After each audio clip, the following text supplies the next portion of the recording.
Naam, habari za wakati huu ndugu zangu waandishi wa habari. Mbele yenu kwa majina naitwa Betha Mswaga. Mimi ni meneja habari na mawasiliano wa shirikisho la mchezo wa kurusha mishale nchini Tanzania. Baada ya utambulisho wangu kulikuwa kuna ukimya kidogo hapa katikati. Sasa kama shirikisho, pembeni yangu hapa niko na rais wa shirikisho hili la kurusha mishale Tanzania. Tutakwenda kueleza ni kwa nini tulikuwa kimya kwa muda mfupi kidogo, lakini pia ipi mipango na mikakati ambayo tumekuja nayo mara baada ya kuja mbele yenu hapa kuzungumza na nyinyi. Nichukue fursa hii kumkaribisha rais aweze kuwapa mipango, mikakati, lakini pia na maboresho ambayo tumepanga kuyafanya kwenye shirikisho letu. Karibu sana President.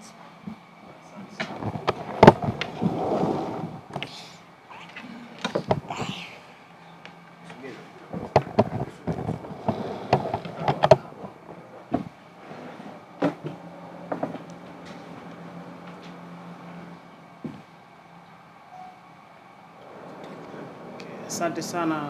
Kwa majina naitwa Kelvin Ferdinandi Tresfori, ni rais wa Tanzania Archery Federation. Kwa Kiswahili tunaita shirikisho la mchezo wa kurusha mishale Tanzania, kifupi chake ni SHIKUMITA. Shirikisho hili limeanzishwa mwaka huu 2026 mwezi wa 3 tarehe 20, na limeanzishwa shirikisho hili kwa maana mbili tofauti. Maana ya kwanza ni kuona namna gani tunaueneza mchezo huu ndani ya Tanzania na nje ya Tanzania. Baada ya kuanzisha shirikisho hili, palipatikana uongozi ambao kuna mimi rais, lakini kuna makamu wa rais, kuna katibu wa shirikisho, kuna wajumbe wa kamati ya utendaji, tuna afisa habari wa shirikisho, lakini pia tuna mhasibu, lakini pia tuna mwenyekiti wa ufundi kwa upande wa shirikisho. Sasa baada ya kuwa tumelianzisha shirikisho, tulianza kutengeneza management, na ndio maana tulikuwa kimya, lakini baada ya hapo pia tukawa sasa tuna mikakati ya kuona namna gani tunaweza tukazianzisha timu hapa Tanzania. Tusingeweza kuanzisha timu wakati hatuna makocha wa kuweza kuzifundisha hizo timu hapa Tanzania, na ukizingatia huu ni mchezo mpya kwa Watanzania na ni shirikisho jipya. Kwa hiyo tulikuwa tukijipanga kuona namna gani tunaweza tukaanza mkakati sasa wa kuanzisha huu mchezo uanze kuchezwa Tanzania. Mkakati wa kwanza, tulifanya mawasiliano na World Archery, shirikisho la dunia la huu mchezo makao yake makuu ya dunia yanapatikana Uswisi, Geneva. Kwa hiyo baada ya kuwa tumecommunicate nao, wakatuambia kwamba kuna taratibu tunatakiwa tuzifanye, ikiwemo kujiunga na World Archery ili tuwe miongoni mwa members kama walivyo members wengine. Tuliendelea na hizo taratibu, lakini the same times pia sasa tukawaomba tuweze kupata mtaalamu kutoka World Archery ili aje Tanzania kwa ajili ya kuja kuwafundisha makocha wa Kitanzania. Tulikuwa tukiendelea na hizo process, na ndio maana tulikuwa kimya. Imefika mahala wametujibu na wametukubali na wametuamua kutupa mtu sasa wa kuja kuweza kutufundishia makocha wa Kitanzania. Mpaka hapa tunavyoongea tayari yule mtu ameshakatiwa ticket na Federation, anategemea kuingia tarehe 30 mwezi huu, na tarehe 3 mwezi huu itaanza kozi ya kwanza. Tutakuwa tuna madarasa mawili. Darasa la kwanza litaanza tarehe 3 mpaka tarehe 8, na baada ya hapo darasa lingine litaendelea tarehe 10 mpaka tarehe 14. Kwa nini tumeweka madarasa mawili? Kwa sababu tunaleta kocha mmoja, kwa hiyo hawezi akafundisha watu wengi kwa wakati mmoja. Kwa hiyo darasa la kwanza tunategemea tuwe na watu 30 mpaka 40, maximum ni 40, na darasa la pili pia 40. Kwa hiyo almost tutakuwa tuna watu 80, na target ya shirikisho ilikuwa ni kupata makocha 50 wa Kitanzania wanaoweza kufundisha mchezo wa archery Tanzania, kwa sababu mchezo pia una kombe la dunia la mchezo, kuna World Cup ya archery, kifuatilia utaona hicho kitu. Kwa hiyo tunahisi kabisa tunaweza tukaqualify kwa haraka kama endapo huu mchezo tutapata wataalamu ndani ya Tanzania, kwa sababu utaenea kwa haraka. Kwa hiyo nilitaka niwaambie kwanza, cha kwanza tuko kwenye mkakati wa kuendesha hayo madarasa mawili, lakini darasa hilo ambalo tunakwenda kuliendesha tutashirikiana pia na Baraza la Michezo la Taifa BMT katika kuendesha hii kozi. Na kozi hii tunategemea kwa kila mshiriki basi atachangia kiasi cha shilingi 100,000 kama sehemu ya kuweza kupata elimu ya huu mchezo, lakini the same time pia vitatoka vyeti ambavyo vyeti hivyo vitakuwa vimesainiwa na yule international coach ambaye anakuja kutoka World Archery.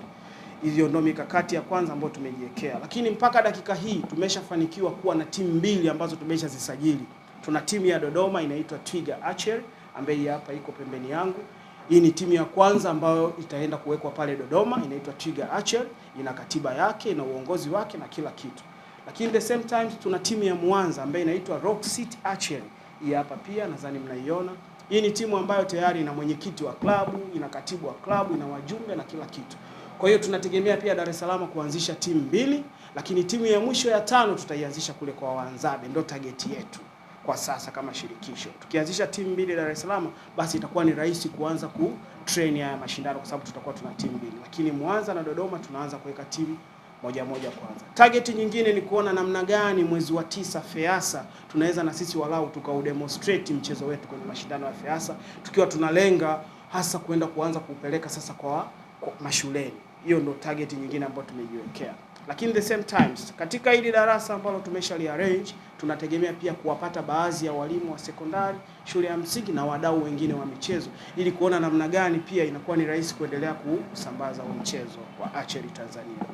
Lakini pia tofauti tu na hayo, tumejipanga kuona namna gani katika kozi yetu, aidha wakati wa kuifungua hii kozi au kufunga hii kozi, basi tutawaalika majirani zetu. Huu mchezo Kenya tayari upo, Uganda upo, na nimeshaanza kufanya mawasiliano na rais wa Uganda Federation ambaye tunazungumza mpaka wakati huu kuona namna gani tunaweza tukamuinvite aidha mwanzoni mwa kufungua kozi au mwishoni mwa kufunga kozi, pale ambapo kozi yetu itakuwa inafungwa, ili aone namna gani pia na sisi tumekuwa miongoni mwa watu ambao wanafanya huu mchezo ndani ya East Africa. Target yetu namba 1 ni kuona namna gani mchezo pia tunaueneza Tanzania na nje ya Tanzania.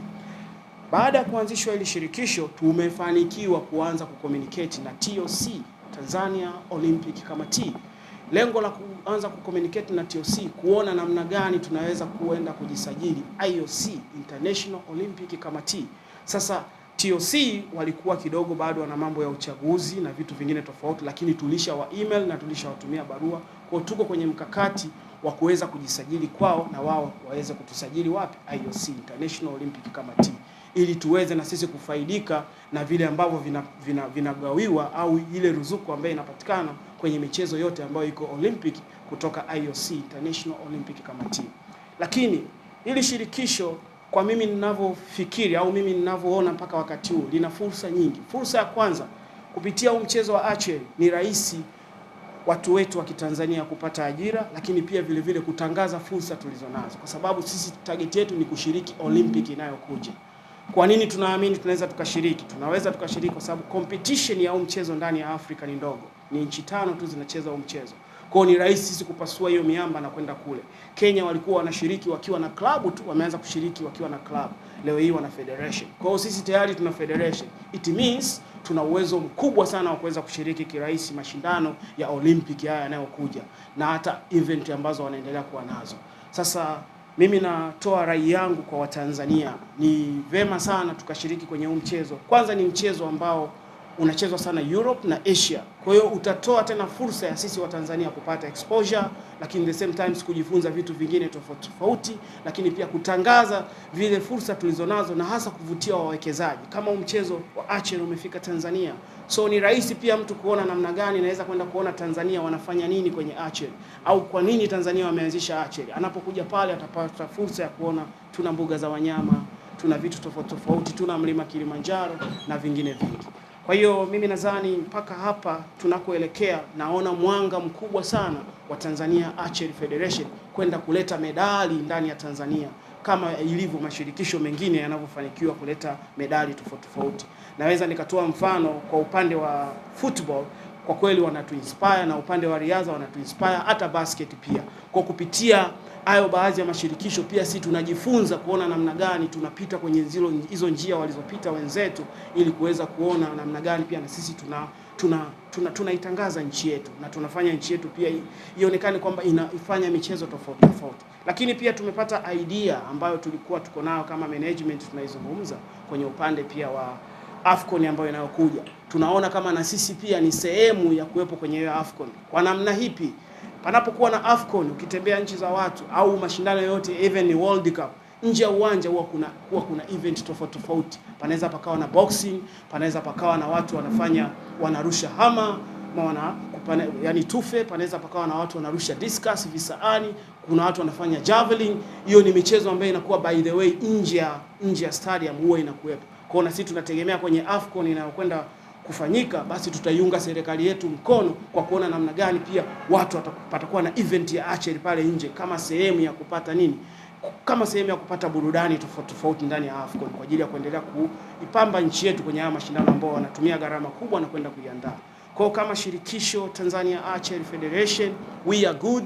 Tuko katika malengo mazuri ya kuona namna gani tunaleta mapinduzi kwenye michezo hasa ndani ya Tanzania na nje ya Tanzania. Na mimi naamini tumeshaanza kuona Watanzania wengi wana asili ya uwindaji. Uwindaji unatumia upinde na mshale. The same time huu mchezo ni kutumia upinde na mshale. Ila kuna utofauti mdogo tu. Kuna upinde wa kutumika kwenye training na kuna upinde wa kutumika kwenye Olympic. Wa kwenye training ni upinde wa kawaida ambao ni upinde wa kisasa lakini unakuwa hauna darubini. Lakini wa kwenye mashindano ya Olympic ni upinde ambao pia una darubini kwa ajili ya kuweza kumark vizuri target. Kwa hiyo tunategemea sana huu mchezo wa Tanzania unaweza kufanya kirahisi kwa sababu Watanzania ni wazuri wa kukopi na kupesti. Kwa sasa tunategemea kukopi pia tukapesti mchezo tukaleta impact kubwa sana kwenye michezo.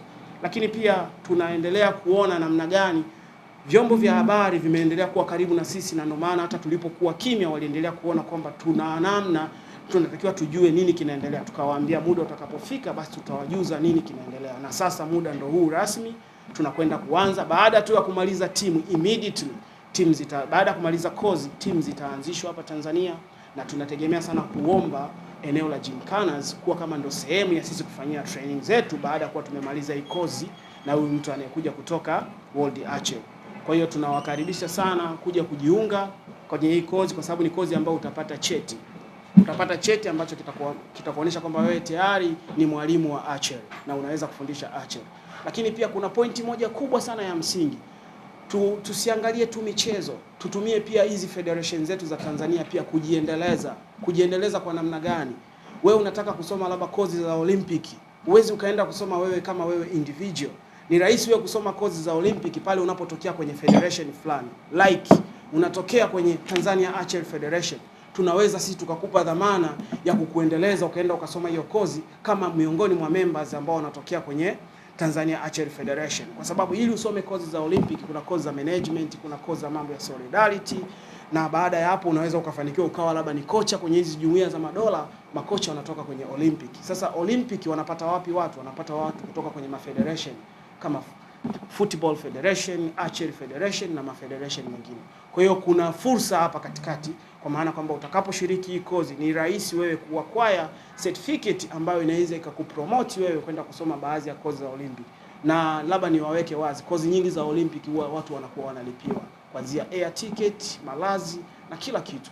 Kwa hiyo mimi nadhani ni fursa sasa ya kuichangamkia archery. Ni mchezo mpya ila ni mchezo mzuri, ni mchezo ambao unaweza pia ukampa mtu exposure akatembea. Huu mchezo wa archery paka hapa tunapoongea kila siku kukicha, kila mwezi una event. Kama jana palikuwa pana event Spain, maana ambao ilikuwa ni ya mwezi huu. Mwezi ujao nasikia kuna event pia USA. Kwa hiyo ni mchezo ambao kwa kweli unaweza ukatoa fursa kubwa sana kwa Watanzania na exposure pia.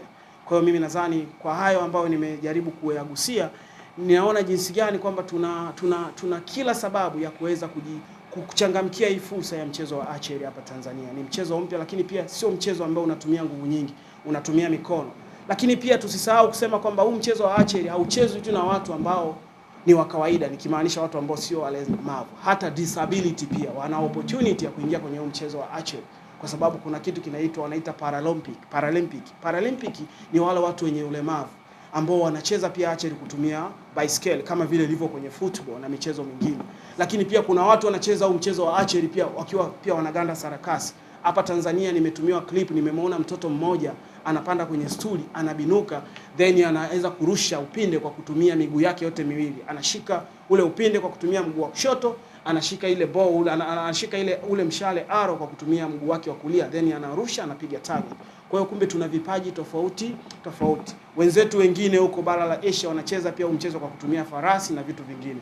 Kwa sasa sisi tutaanza katika level ya kawaida, tutacheza mchezo katika level, baadaye tutaona namna gani wa kuinclude hao watu wenye ulemavu, lakini the same times kuinclude pia watu ambao wanaweza kucheza mchezo kwa farasi. Huu mchezo utachezwa na watu wote, wanawake kwa wanaume. Huu mchezo pia haujakaa katika zile kategori, au unaweza ukawa na miaka 60 lakini ukacheza archery. Unaweza ukawa na miaka 55 lakini ukacheza archery. Unaweza ukawa pia na miaka 14 lakini ukacheza kama ilivyo football. Kwa huu mchezo criteria za football sisi tumebadilika kidogo tu, kwa maana sisi tuna uwezo wa kucheza mchezo mpaka miaka 60 kwa sababu is just a leisure game, lakini pia at the same times hutumii power kama unavyotumia kwenye michezo mingine. Kwa nawakaribisha sana kwenye hii kozi ambayo tunakwenda kuianzisha kuanzia tarehe 3. Wadau wengi wa michezo mje mshiriki na mtapata vyeti, lakini pia at the same times nawakaribisha sasa watu kujiunga rasmi kwenye archery, kutuma kama unaona una interest na kufanya kitu kama kinaitwa archery, basi karibuni sana, ili tuone namna gani tunaweza tukaanza kueneza huu mchezo kwa haraka Tanzania. Na target ya mwisho hasa huu mchezo ili usambae zaidi mashuleni, utawahitaji tuwe na wadau wengi ambao watakaoshiriki kwenye huu mchezo, kwa sababu wadau watatoka sehemu tofauti tofauti. Itakuwa ni rahisi zaidi kama tunapata mdau kutoka kanda ya kati, kanda ya ziwa, kanda ya kaskazini, tofauti tofauti. Itatusaidia sisi kuweza kueneza huu mchezo kirahisi. Na la mwisho kabisa, napenda kutoa shukurani za dhati kwa watu kutuvumilia toka pale tulipoanzisha federation. Tumekuwa kimya kidogo, lakini kama unavyojua kuanzisha kitu kipya inahitaji utengeneze kwanza foundation. Sasa tusingeweza kusema tunaweza kuwa na timu lakini wakati hatuna elimu ya huu mchezo. Kwa hicho ndio kilichotuchelewesha. Tunamshukuru Mungu, sasa tumeshachukua hatua. Na kwa hayo machache naweza nikasema karibuni sana, asanteni sana. Ndio. Nimezungumzia kipaumbele cha kwanza elimu, si ndio? Watu inabidi wafahamu mchezo.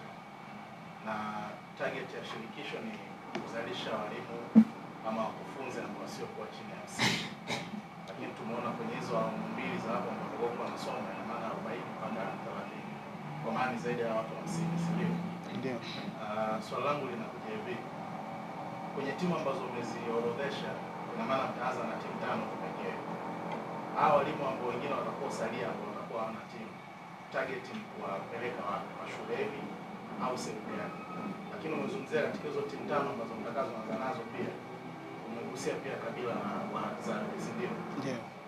Vipi kwa upande wa Masai, kwa sababu pia ni sehemu pia utamaduni wao kwenye lengo nzima ya hii urushaji pia wa mishale? Sawa sawa. Asante kwa swali nzuri. Naomba nianze na swali lako la kwanza la kuniuliza kwamba tumekuwa na target ya kupata walimu walau 50, lakini katika hizi kozi zetu tutakuwa na walimu zaidi ya 50 na tunaanzisha timu tu 5. Je, hao wengine watakwenda wapi? Labda ni kutoe tu hofu, kwa maana kwamba elimu huwa inafanya kazi, elimu huwa haichelewi.